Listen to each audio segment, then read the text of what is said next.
we no longer have any mainstream schools, because even if you claim that you are a mainstream school, you still have students sitting in your classrooms who are undiagnosed, who do not have reports on them, but they still have special needs or they still have learning difficulties. So just because they're undiagnosed, just because they're unidentified, does not mean that their needs do not exist. So we have to plan for it. But does it make you a mainstream school? No, it doesn't. Now you have them in the classroom. Now you're responsible for them, right? So because now we have them in the classroom, and because we know that there are needs, identified, unidentified, really does not matter. It does matter. I mean, you do need to know what exactly is the need, but you can see that they're struggling, right? And maybe you can't even figure out what their struggle is all about. Maybe they need to be closer to the screen. Maybe that's the accommodation you have to make for them, So if all of these things are so visible, then we need to have a policy in place. We need to have a policy that tells our educators how to deal with these students who are not diagnosed, who are unidentified, but we can see that they are struggling.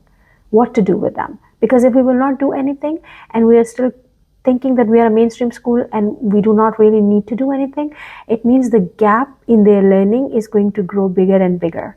And it will be so hard to cover that up. And that's not fair. Because when we are talking about sustainability, we're talking about the SDGs, it means we are taking a pledge that education is for all. Everyone is entitled to education. And everyone, when we say everyone, that includes those students who have irregular learning patterns. Regular students sitting in the regular classrooms, learning under regular circumstances is perfect. But then what about those who do have those irregular learning patterns?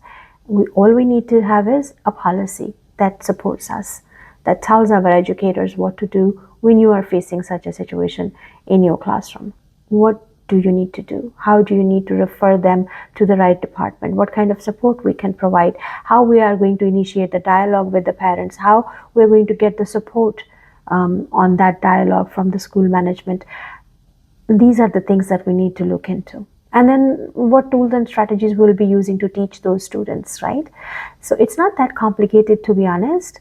I think it just requires a little bit of organization and planning, but it's not really complicated. It's not the question of how difficult it is. It's the question of how we plan for it.